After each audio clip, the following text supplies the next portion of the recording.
On to the third hour of Stickam video recording.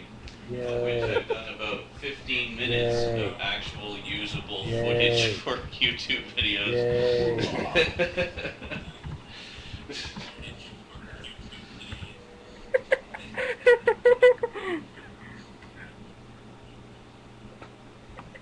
See, this is why people should watch the Stickam videos, because there's just all of this comedy gold here that they don't see on YouTube.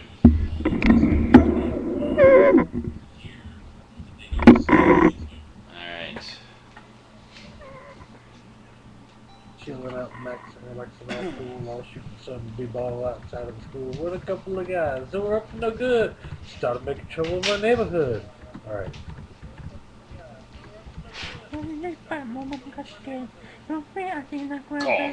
of the jungle. Kong of the jungle. Kong of the Insurance Adjustment Claim Department. Oh God. That reminds me of the Adjustment Bureau. It's like, Kong said by you the have way, to fill out we're Form angels. 3B Like, before but Kong you can have no help. personality. Exactly. Exactly. Apparently Kong talks like Well, if that's what happens, like, then fuck the Adjustment Bureau.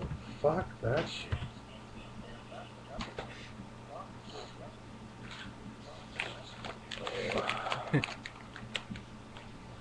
It's typical Hollywood dribble. Which means it's okay. The jungle.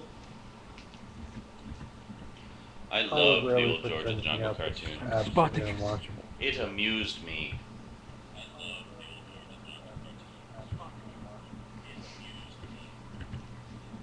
George. I hope he's not talking about the Brendan Fraser one. That's how I like to sing it.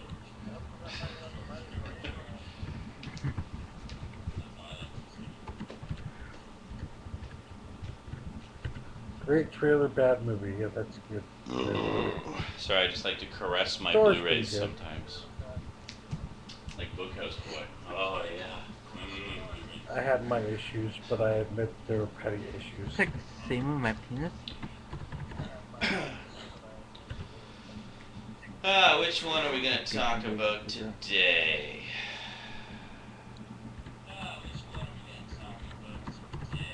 Yeah, I guess we'll Samurai pizza cuts. Yeah, maybe we'll go on a roll. Maybe we'll go on a roll and just do a whole shit ton. How's that sound?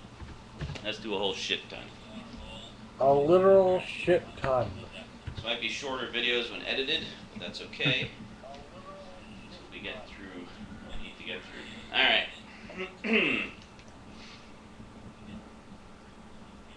Yes, do a review of the chair and how it has blood on it.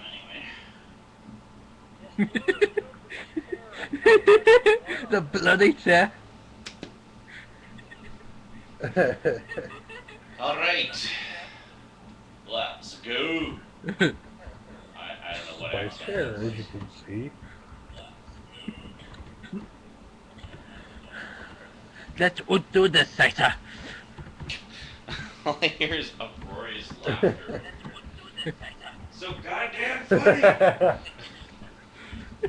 We're trying to trip you up, man.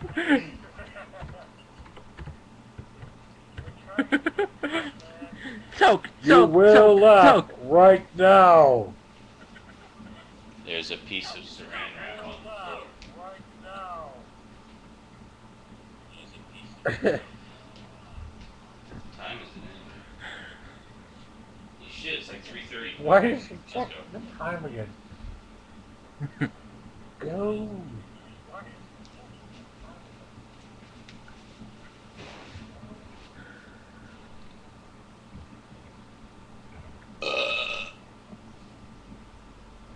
Every time, man. Every time without fail. I just realized it's not recording. You're gonna have to belch again.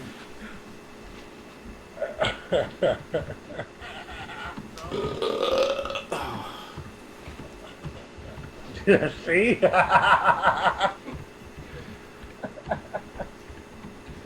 Oh, not again.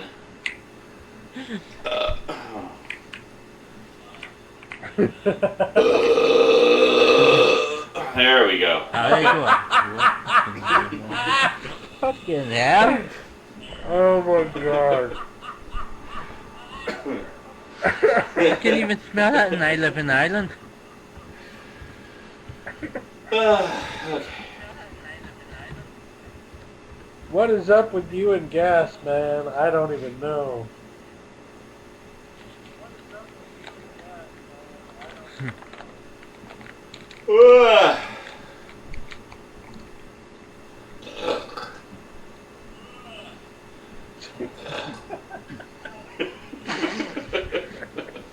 Sounds like a lion growling.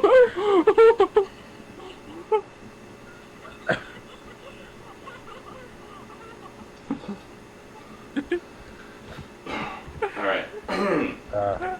Ginger ale.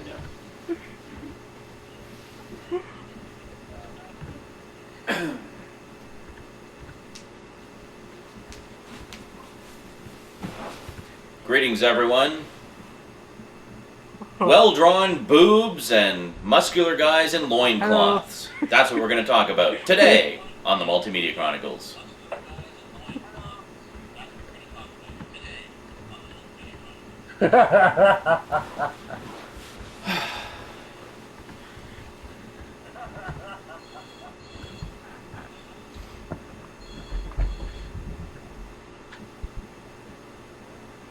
So that's what it is. Gas man, able to leave skyscrapers with a single fart. Actually, yeah.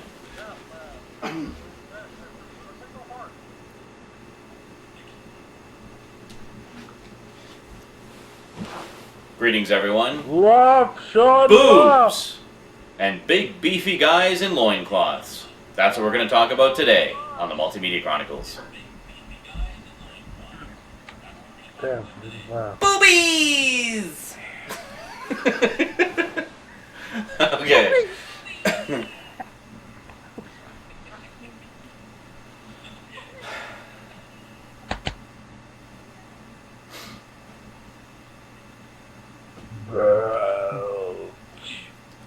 Boom, boom, boom, boom, boom.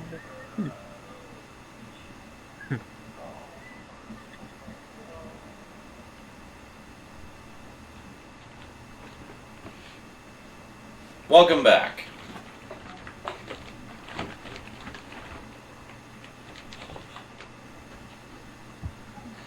Welcome back. I knew it. Back.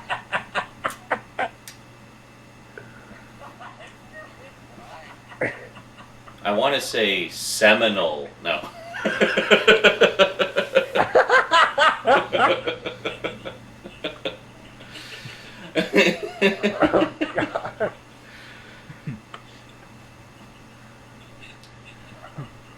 The semen-filled classic.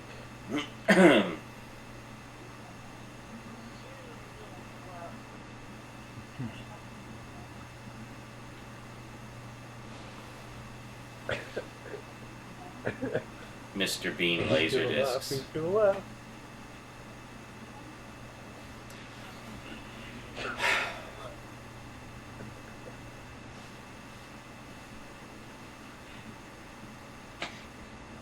Where do I start with this one?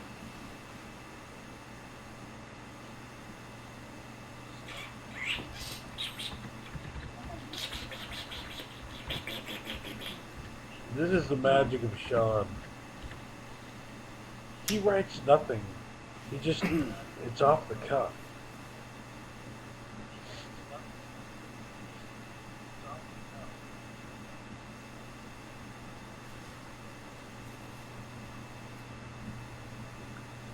Welcome back. About, Well, where to begin with this one? Well, it's a Blu-ray. It's good, so get it. Thank you.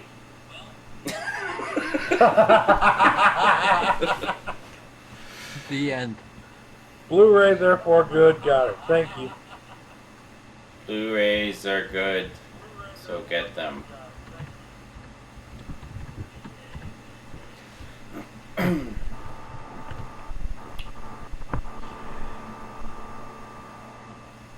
Just hold up the camera. Quiet! And Welcome back. Well, this particular Blu-ray is of a movie that I first saw back when I didn't see it actually back then.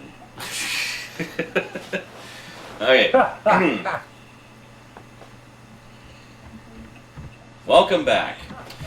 Well, for today's Blu-ray update, I have one of a movie that was kind of enshrouded in mystery and pre-adolescent curiosity for me for a very long time. I first saw bits and pieces of this movie around the dawn of pay television back in, I think, 1982. My parents had got First Choice and Super Channel, which later merged into one mega pay TV channel called First Choice Super Channel. And one of the things that they were showing on this was this particular movie, and it was really strange to me because, of course, I watched a lot of cartoons, still do, but I watched a lot of cartoons back then because, of course, I was a kid and that's what kids watch. So most of my viewing was cartoons. So there was this one cartoon in particular that I kept seeing bits and pieces of but only on the pay TV channel. And I knew it was a movie of some kind, but I had no idea what it was. And the few scenes that I saw had, you know, big beefy guys in loincloths and spaceships and aliens and naked women and like people having sex and stuff. And I was like, wow, this is a lot different than the Smurfs. Not by much, but you know, well.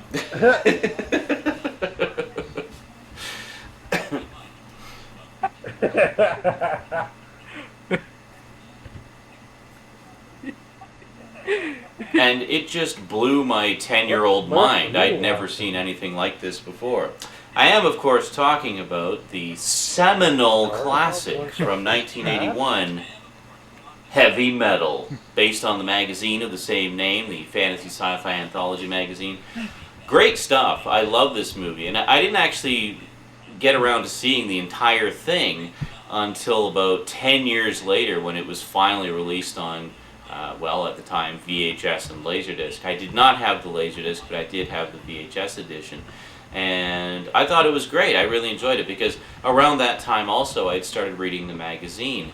And I really liked the magazine because, I mean, it was a lot darker and edgier and sort of racier sci-fi and fantasy, but the bottom line is it was sci-fi and fantasy stuff. And some of the artwork in it was just amazing. So I really enjoyed the movie because I feel like the movie really captures the essence of what makes the magazine so interesting. You get all these different art styles and all these different types of stories, and it's just, you know, it's just a wellspring of creativity for independent artists and writers. And the movie really captured the essence of that by having, again, an anthology format and having a variety of different animation styles and such, and I always really liked it. But it was funny seeing bits and pieces of this as a kid because some of the imagery from it just kind of burned into my brain because it was just unlike anything I'd ever seen before. You know, seeing cartoon characters having sex and naked animated bouncing boobs and whatnot. It was it was pretty mind-blowing for a 10-year-old boy. Now, the thing I wanted to mention about this is, now one of the things I wanted to touch on is the fact that we really don't see a lot of movies like this anymore. I mean, it's almost all CG stuff right now, or really slick, well-produced, you know, perfect animation type things. The thing I like about movies like Heavy Metal and other movies from that era is they were essentially independent films done by small animation studios a lot of the time. This, I think, was one of the few exceptions because this was actually put out by it was Columbia Pictures backed it, so they had a little bit more money to spend on some of the independent features.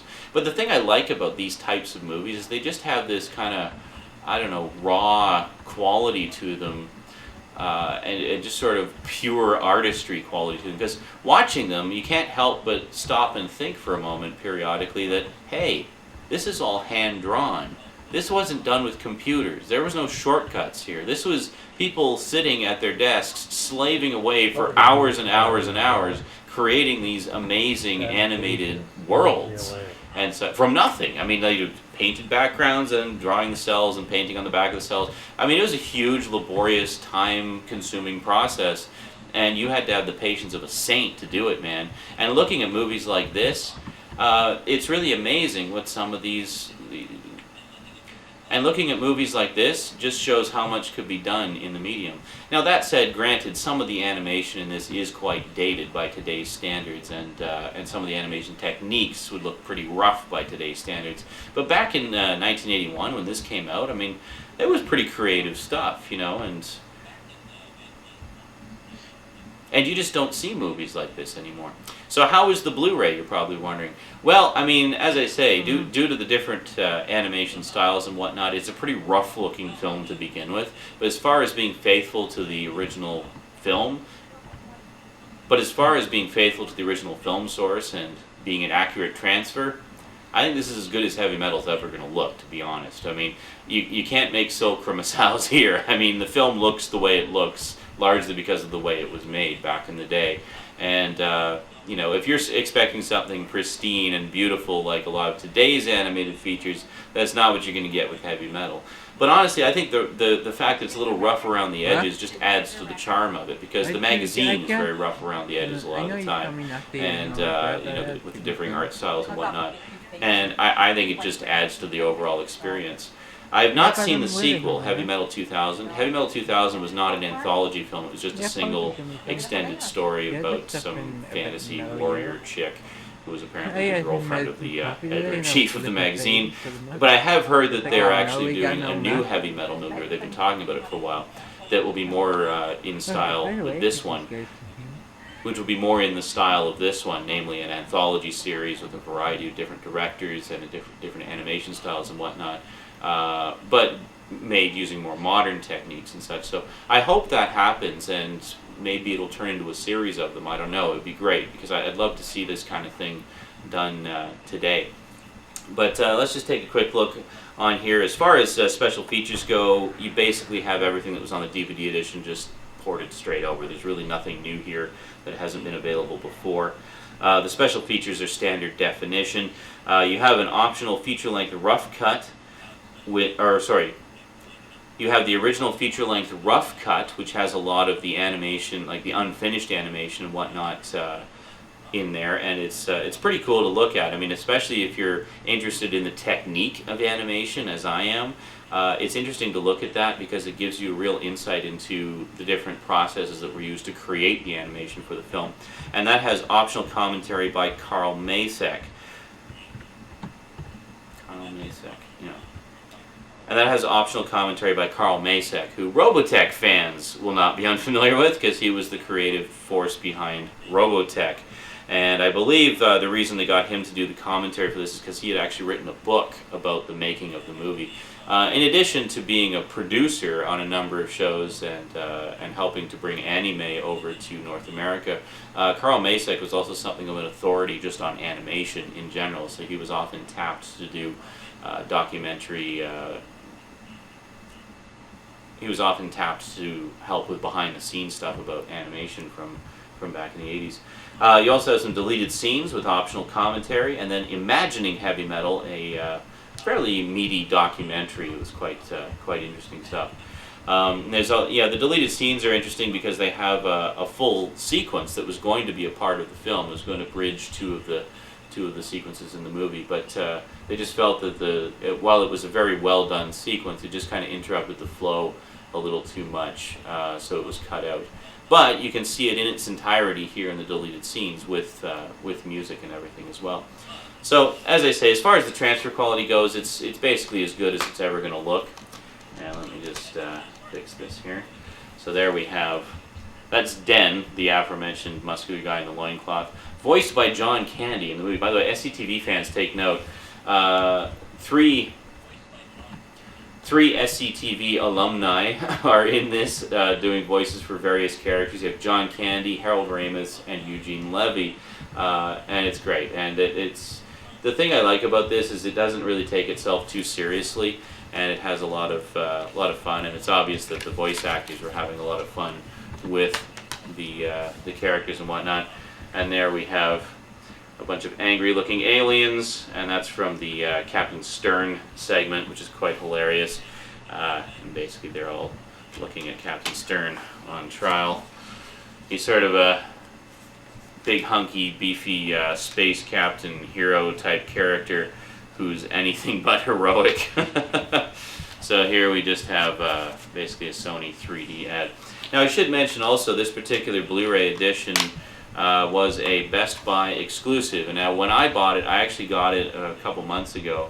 And when I bought it, it was still a Best Buy exclusive. I noticed the other day, however, it has since got like full release, and I actually saw it over at Walmart. So you should be able to find this fairly easily now. Yeah, and if you're a fan of the movie, then I definitely recommend it. And if, like me, you're a fan of this type of movie that we just don't see anymore, it really is a dead genre, and that makes me sad. You know, once in a blue moon you'll see some independent film, but really nowhere near as many as you did back in the 80s.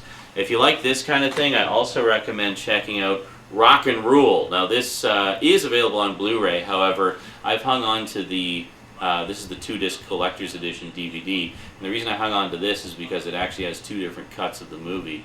It's originally a Canadian film put together by Nelvana Animation, really successful animation company here in Canada, and this was their first sort of attempt at doing a feature-length production, and they were kind of hoping for the same kind of success that Heavy Metal had. When the hell did this come out anyway? 1983. Yeah, and they were kind of hoping for the same kind of success that Heavy Metal had had, and some of the Ralph Bakshi films had had. And they were kind of hoping for the same kind of success that Heavy Metal had had, and you know, the same kind of success that some of Ralph Bakshi's films. Ralph Bakshi was another director who did a lot of great independent animated features in the 70s and 80s. So anyway, the thing that's interesting about this is it has 2 separate cuts. There was an American theatrical cut, and then there was the original Canadian cut. And the thing that's notable about it is the Canadian cut actually has a different actor doing the voice of the main character. And sadly, the alternate cut is not available on the Blu-ray edition. The Blu-ray edition just has the American theatrical cut. But this is an absolute... I'll give you a quick look at this set here, because I think this is a wonderful companion piece to Heavy Metal. And if you can find this 2-disc special edition, this is definitely the one to get. So it's just a slip cover, and we have Mock. Mock is the big villain in there, sort of a cross between Mick Jagger and David Bowie, and he's basically a superstar kind of thing, and he wants to capture this woman to get her voice, because her voice is the only thing that can unlock this demon creature that he wants to control. Let me just spin that around there. There we go. So we got the 2 discs. There is a single disc edition of this out, but again, if you're going to get the single disc, just get the Blu-ray, because the Blu-ray is quite nice. And then if we actually pop the discs out and take a look, there you go. So you have Mock, the main there, and then the main character guy there, whose name I can't remember because it's been so long since I've actually watched the movie. But yeah, anyway, it's a good movie. I wouldn't quite put it on par with Heavy Metal, but it's definitely a lot of fun, and much like Heavy Metal, oh, and there's the demon creature, by the way. Much like Heavy Metal, it has a great soundtrack. I mean, you've got a lot of notable, you got Debbie Harry, Iggy Pop, Cheap Trick, and Lou Reed, and just like that, with Heavy Metal, you've got a lot of notable, you know, sort of hair metal bands from the era as well, including Cheap Trick again. They just seem to be everywhere with these animated movies. And then also you got a nice, nice booklet there. And then here you have the majority of Rock and Roll's staff. So look at that, huge crew to put together this animated film, and it's great stuff. And if you like sort of dystopian type of stories, Rock and Roll is a good one for that as well, because it's very much in a dystopian kind of world. And Mock is just kind of the king of the heap there. People are just slaves to their entertainment, you know. So anyway, good stuff. Very good, a lot of fun.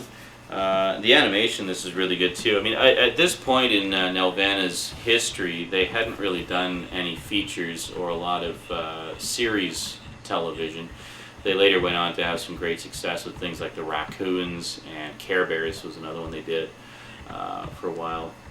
Did they do Care Bears? No, they didn't do Care Bears. They did something else.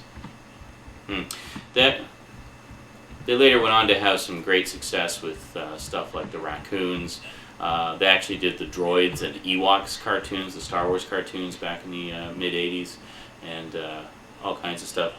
Prior to this, what they were mostly known for was some TV specials. They did one called The Devil and Daniel Webster, which is actually included as a bonus on this, which is very cool because it's kind of the precursor to Rock and Roll. It's almost like a prototype version of a similar story, and that's really good.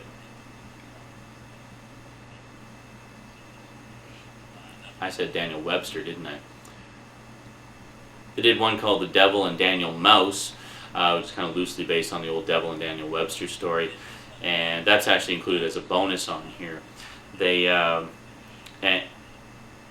and in many ways it's kind of a prototype story for Rock and Roll because it's very similar kind of thing. You know, in that case it's actually the devil, but in this case Mock is kind of like the devil character in a way. So just to give you a quick rundown of the special features, we have Disc 1, 1.85 to 1 anamorphic widescreen transfer of the theatrical version, the making of Rock and Roll, and an audio commentary with director Clive Smith, and an extensive character sketch gallery. Very cool to see the, you know, just the development of the character designs and whatnot, and the making of. Also, they go into sort of their ideas about what they wanted each character to look like, and if they were kind of inspired by any real life celebrities, that sort of thing. And then Disc 2, you have the alternate version of Rock and Roll, The Devil and Daniel Mouse, which is a 27-minute special, and was the inspiration for Rock and Roll. Now, some people have said that the version of Devil and Daniel Mouse that's on here is a cut-down version, but I don't think it is, because, I mean, 27 minutes for a half-hour special, that doesn't leave a lot of room for commercials. So that seems pretty uncut to me. I don't think it's ever been any longer than that, so I don't know where these people are getting their information from. How we made The Devil and Daniel Mouse, so a making of about the special.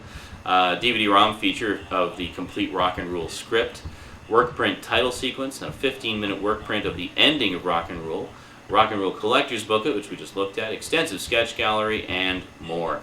So you get a lot of extra stuff on the second disc here. So if you're at all interested in this movie, or if you're a fan of it, it's definitely worthwhile to check. It's definitely worthwhile to track down the 2-disc version because you get way more stuff than you do in the regular edition. And then finally, one more that kind of goes into that genre of independent films. This has always been kind of a guilty pleasure movie for me. It is blatantly ripped off of Star Wars, but I love it anyway. It was originally in theaters in 3D in 1985, and I saw it in theaters in 3D. Yes, a 2D animated cartoon in 3D. Go figure. I'm of course talking about Starchaser, The Legend of Orin. I love this movie. It's such a guilty pleasure. It was actually done by Stephen Hahn, who actually went on to produce the Dino Riders animated series a couple years later. And beyond that, I'm not really sure what else he's done. He just kind of dropped off the face of the earth. But I always really enjoyed Starchaser. And unfortunately, this is not the 3D version, but it doesn't really need to be in 3D, honestly. I mean, the 3D effect is more just kind of a novelty, I think. But it did definitely add some pretty major, like looking down corridors and such, looked really impressive in 3D, as I recall. There's no inserts or anything in there. But this is notable in that this is, I believe, the first time the movie was available in widescreen. I actually used to own this on VHS back in the day, and I really enjoyed the VHS.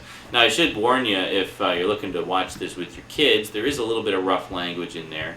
One of the main characters, sort of the Han Solo type, rough and tumble guys, is a cigar-chomping, wisecracking guy with his own ship, and he says "damn" a lot. And then there's one point where this female robot calls this computer character a son of a bitch. So no big deal to us grown-ups, but if there's any little kids watching, they might find that a little bit shocking. So essentially, this is the story of a young boy who lives in this mining colony, and he's a slave, and there's a lot of other people there, and they just lived down there for generations, and and they're basically under the oppressive ruling thumb of Zygon, who is this evil sort of dictator character. And they've all been conditioned to believe that all there is to the world is this underground world that they've been a part of. And they've been told never to dig up, because up is hell. So, enter Orin. Orin decides one day to dig up and see for himself if there's anything up there, because he believes that there's something more to the world.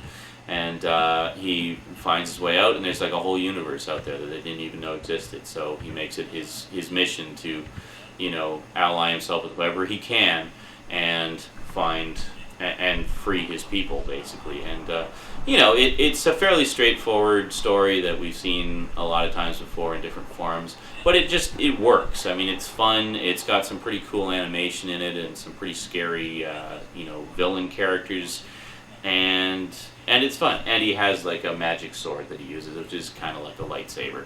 Yeah. So anyway, Starchaser: The Legend of Orin. So I think these three make nice companions to each other. Heavy Metal is just an awesome Blu-ray. Rock and Roll is awesome, and Starchaser is awesome as well. So, yeah. So if you like one, you'll probably like all the others as well. Of the three, I think Heavy Metal is the best one, but the other two make nice companion pieces to it as well. And then finally, pretty much anything by Ralph Bakshi you can put on that shelf as well. The old independent films. Ralph Bakshi, of course, is most well known probably for Fritz the Cat and his animated adaptation of Lord of the Rings. American Pop is considered his all-time great movie. This is the only one I currently own, Heavy Traffic, which I only just recently saw. I actually picked this up for like $3 a little while ago at London Drugs, I think it was. This is pretty cool. It's actually got an insert. Oh my god! It's kind of a mix of live action and animation. It's mostly animation, but Ralph Bakshi stuff is definitely not for kids. It is totally for grown-ups. And there's the chapter list, and there you go. But yeah, I really enjoyed Heavy Traffic. It's just the sort of the story of this guy trying to get by in life and dealing with all the weirdos that he meets along the way. He's a young artist. He has a neurotic mother, two-timing father. Yeah, and he's just kind of living in New York trying to get by, and encounters a lot of strange people along the way. This is a good one, actually. I really like. I think this is one of Ralph Bakshi's better films, and I really enjoyed it a lot. Yeah, so, but again, not for the kiddies. Anyway, that's pretty much it. I was really just going to talk about the one Blu-ray, but I thought, well, why don't I turn this into a little thing about the lost art of independent animated films, which you just don't seem to see anymore. And it's very sad. And it seems like there really aren't a lot from that genre at all. It just seemed to come and go very quickly. And that's unfortunate, because there was some really good stuff to come out of that period, sort of from the, you know, the 70s to the mid 80s, thereabouts, you know.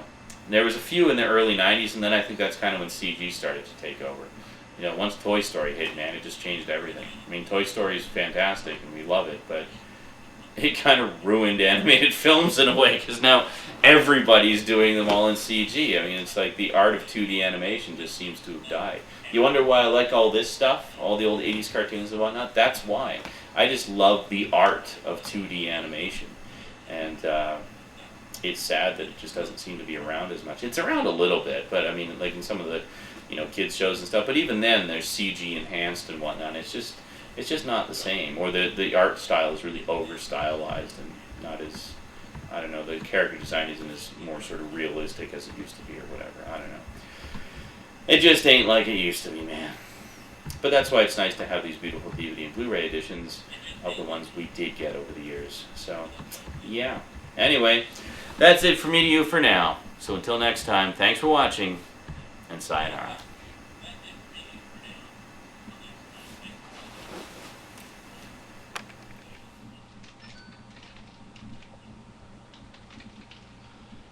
Wow, how long is that going to be when it's all edited? That was far more lengthy than I thought it was going to be. Damn it, Stout, you crashed out again, didn't you? Oh no, you're just not talking. Never mind. Really?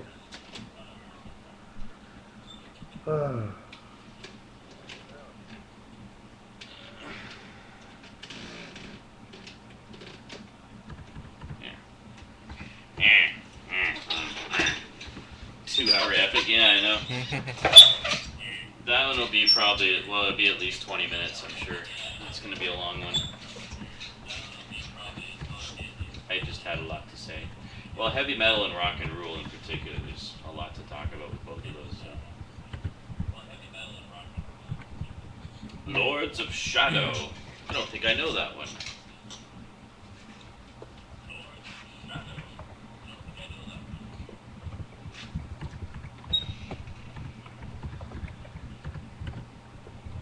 Oh, Castlevania, duh. I only played the demo of that in a video. I've never heard of that. I don't know what you're talking about. Yeah, no, that'd be awesome. I mean, pretty much anything Castlevania. The new, yeah, that's the one that I have. It's the heavy metal Best Buy exclusive. Why do people not like Wild Wild West? I don't know. I haven't seen it, so I don't really know. Similar to God of War. Yeah, I remember I liked the demo of it. I thought the demo was pretty cool. How long do I spend editing? Well, once I have the footage captured, usually it depends on the video. I mean, if there's a lot of stuff I need to cut out, like a lot of mistakes and whatnot, it can take a little bit longer. But generally, I'm trying to do about a 48-hour turnaround from when I film them to when at least the first one appears on YouTube. So I might be able to get the first one up tomorrow.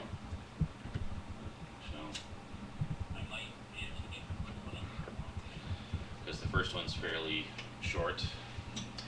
I like all kinds of music. I tend to lean towards soundtracks a lot of the time. Yeah, the one with the air boner. Yeah, I'll save that for a special like outtakes episode at some point. I think there's going to be too many outtakes on there for one. I think that's going to be it for tonight, guys, because I got to be getting to bed shortly, so that's alright. We got 1 or 2 videos done tonight. That's good. Oh god, I don't just have one favorite. I could never pick just one favorite cartoon. I like so many. Well, I mean, you've seen my cartoon collection. It's ever growing. And good night, Tim. Yeah. Slayer. I haven't really heard very much Slayer. When it comes to metal, I tend to lean towards sort of the old hair metal bands from the 80s. There's just something about that style of metal you don't really hear anymore. I like that kind of stuff.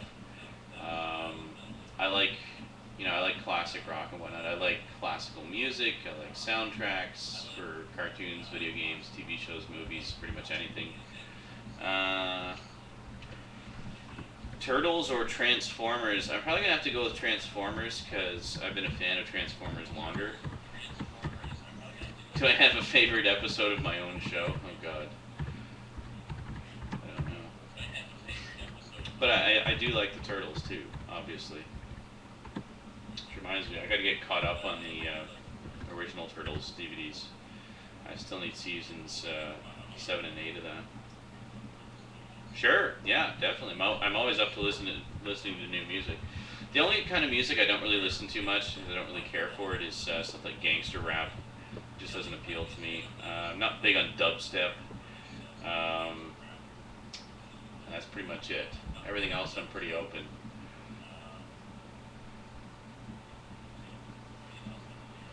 Oh, I see we have a couple of Slayer fans here. Cool.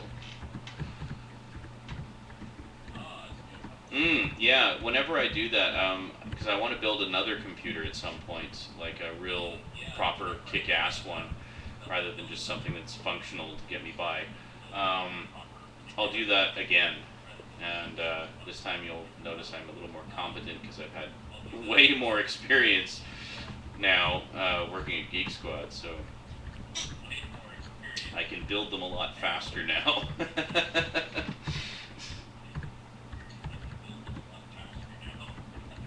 Joe Satriani.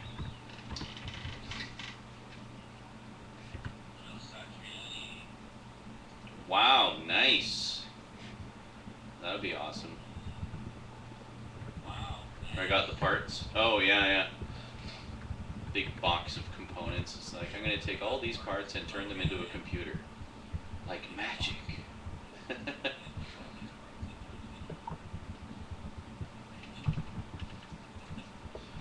doing, Stout? You look very intense. Looking You like for stuff. furrowed brow of intensity. Like.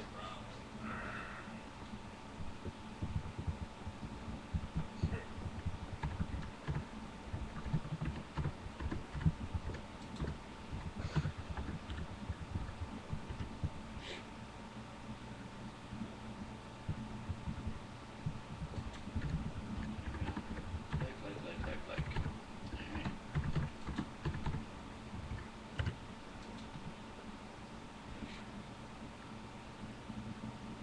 eBay watched items reminder. How much is that Lois and Clark going for? Complete first season of Lois and Clark for $7.99. It's actually very tempting. I liked that show. I got that for $6. Did you? Ah, you win. Well, now I can't buy it because I'll always know that Stout got it for $2 less than me. Exactly. I just can't live with myself. You ruined it for me. That's why you'll never see 7 pounds with Will Smith, because I got it for 28 cents on Blu-ray. 28 cents on Blu-ray? Wow. That's amazing. 28 cents. I want to go Ships to my house. I want to go shopping with you. Was it like a free shipping thing and you just happened to win it for 28 cents on eBay or something? Yeah. Awesome. Amazon. I bet that It was seller... on Amazon. I got the free 2-day shipping on Amazon, and they were shipping it through Amazon, so they were selling it at 28 cents. I don't know why. I went for it. I guess they just really wanted to get rid hell of it. Yeah. Like, just get it out of here. I fucking hate this movie. Yingwei Malmsteen. No, I can't say I've heard of that one. 7 pounds is the devil. It is the devil. Yeah, so far the best deal I've had in a long time was that Kong set.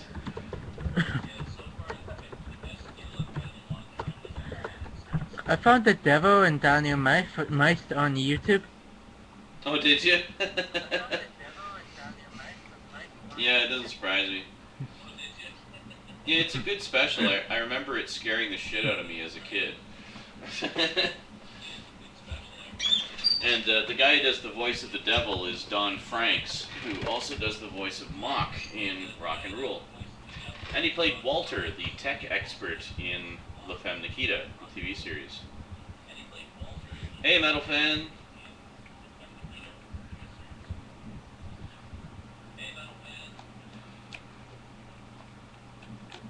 3D dot game heroes. Nope.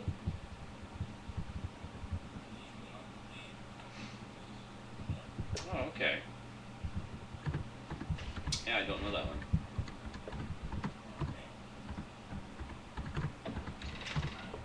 A tribute to NES games. Interesting.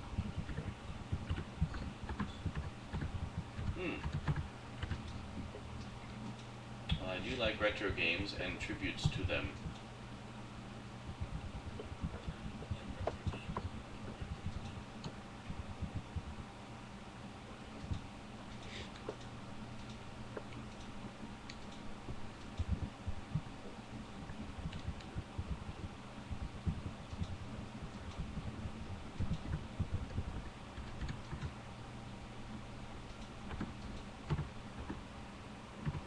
No, people on Adult Friend Finder are not looking for me.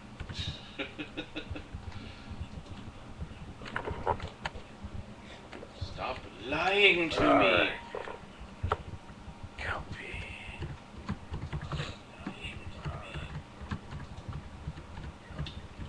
Contra. Mass Effect 2 is fantastic. I had an absolute blast with it. I spent, I think, about 54 hours playing through it the first time, and I was sad when it was over. Like, I just wanted it to keep going. I was having so much fun with it. Great story, great characters, great gameplay. It's just fantastic all around. Can't wait for Mass Effect 3. Yeah, I mean, it's basically a huge space opera style epic. It's very RPG style, a lot of conversation stuff with different characters, a lot of plots, a lot of story, a lot of subplots and side missions. And it's also a shooter, so it's like a combination of RPG and shooter. So unlike other RPGs where combat is turn-based and whatnot, Mass Effect is all real time, so you basically get right in there and fight whatever you're fighting, and that's interspersed with story segments throughout. So yeah, it's good stuff. It's a good RPG. Honestly, I don't really play a lot of modern RPGs. I'm more of sort of an old school RPG player.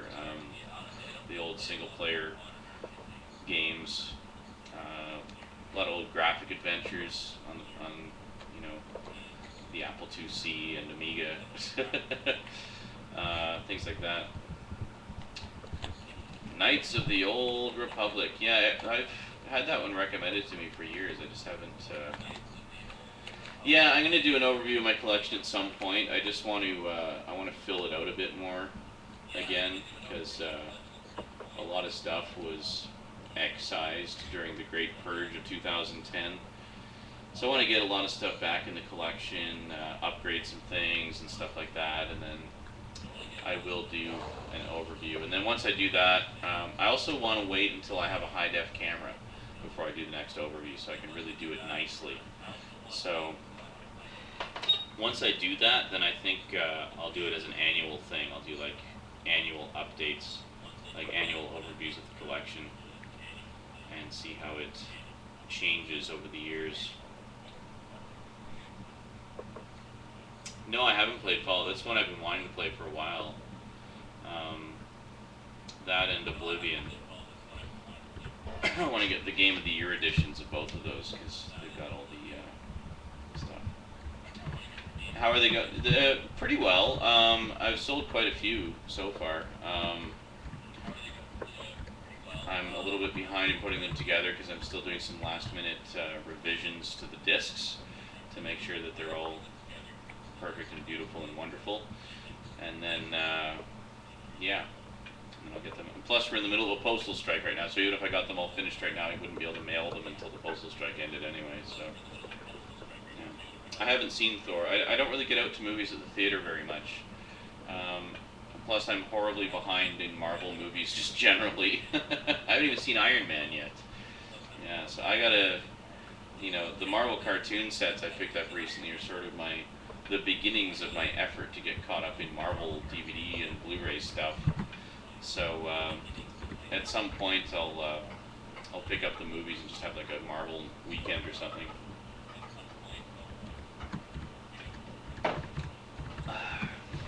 No, I don't play Call of Duty. I'm not much of a multiplayer fan. I don't play a lot of multiplayer. I mostly just play single-player campaigns. I don't know. I just don't play multiplayer very much. Cowboys and Aliens. I haven't heard much about it. What little I have heard about it sounds fun. So I'll probably check that out at some point.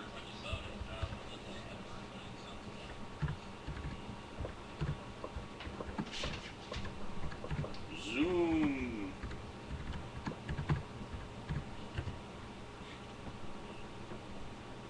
There we go. Harrison Ford, enough said. A roundtable discussion with the Kakalaki Boys and Bookhouse Boy 77. That could be fun, actually. Yeah. Yeah, I'm toying with the idea of doing some collaboration videos. Actually, Stoudman and I have a couple things planned.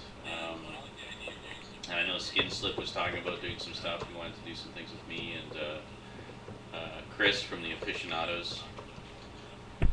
So, yeah, probably do a few things. I was chatting with Decadent 7 again recently. She wants to do some reviews of the latest X-Men movies. We're going to talk about Wolverine Origins, which I just saw this week actually for the first time.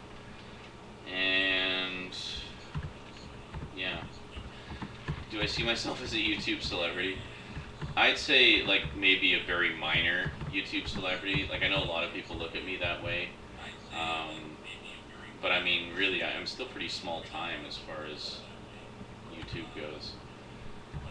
I think I'm getting there, but I think the type of stuff I do is just too niche to be really huge on YouTube. You know, it doesn't have like that broad appeal that some of the more, straight humor-oriented users have. You know.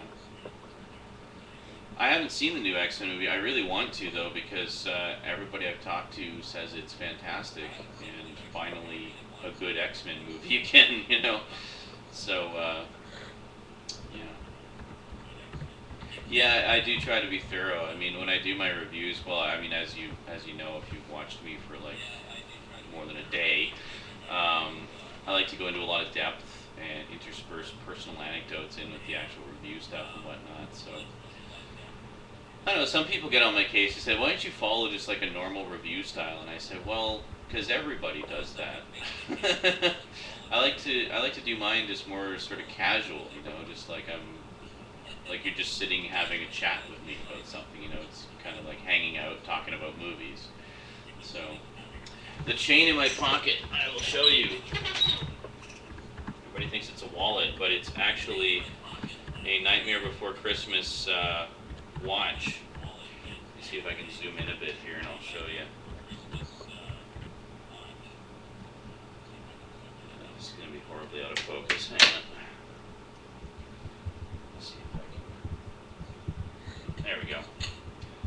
So you push the button, it flips open, and it's Jack. And of course, because of the time, you can't really see the arms too well, but the arms basically are kind of wavy things, and they show you the time. So I don't really have a wristwatch, so I use this, which is pretty cool. Yeah, it was I think it was a Christmas gift last year. I like it. I feel classy because I have a snobby pocket watch. I have not seen any of Stargate Atlantis yet. Basically, what my plan is to watch SG-1 first, and then watch Atlantis. And then watch, I guess, what's the other one, Universe? Yeah, just sort of watch them all, more or less, in order. Don't like Tim Burton. The funny thing is, I'm not even that big of a Nightmare Before Christmas fan, yet I have all this Nightmare Before Christmas merchandise. Like, you know, like my coffee cup, some of you have seen before, which is quite a nice big coffee cup. I have a couple t-shirts. I have, I actually don't have one this year. Well, last year I had a Nightmare Before Christmas calendar, and stuff like that. But the funny thing is, I've only actually seen the movie once in my entire life. I used to have it on DVD. I sold the DVD. I'll get it on Blu-ray eventually, but Bold and the Beautiful. Yes, I'm a huge soap opera fan. No, not at all. The only soap opera I ever had any interest in was Dark Shadows, because it was all about vampires and ghosts and werewolves and monsters and stuff, and it was very gothic and stuff like that. So, favorite Tim Burton?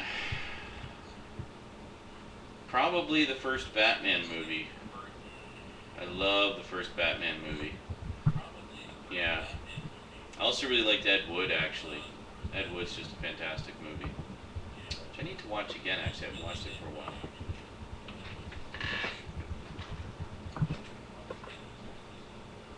Planet of the Apes, that's the... No. Stargate Universe, really?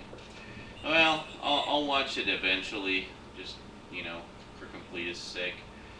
I do have Stargate Infinity, the animated series. One of my viewers sent me that one a while back.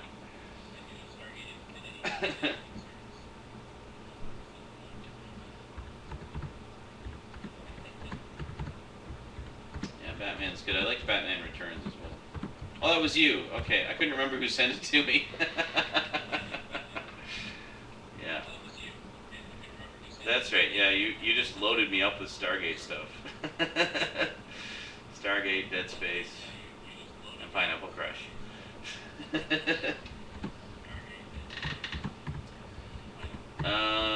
Probably about 6 hours, Metal Fan.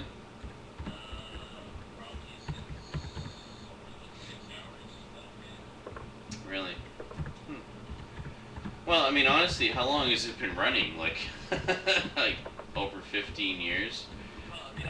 I would think by now they're probably kind of running out of steam. You know, I never played Resident Evil 4. I played the first 3, Code Veronica X, and Dead Aim. And then I played the demo for 5, and I hated it. Absolutely hated it. So I'm pretty much done with Resident Evil unless they do some kind of major revamp to it.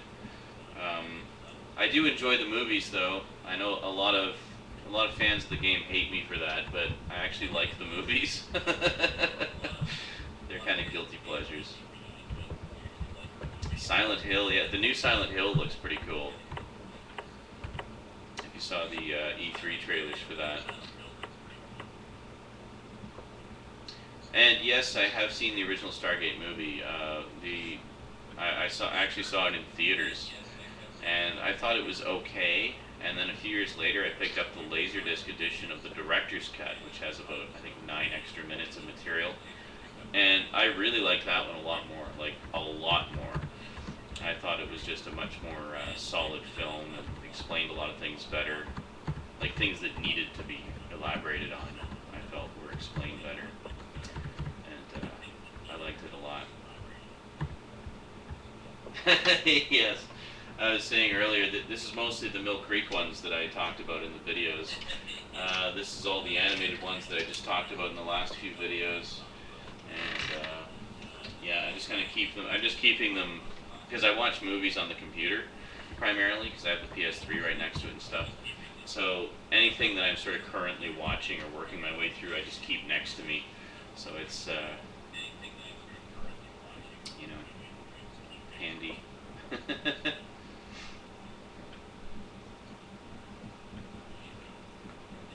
didn't see. Yeah, I guess you would. Yeah. No, I haven't seen Battle LA. You bought All-Star Superman by accident? How do you buy something by accident? You're just going around Amazon randomly clicking buttons?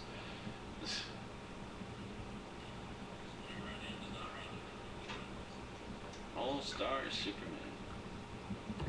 He canceled it like a speeding bullet. There you go.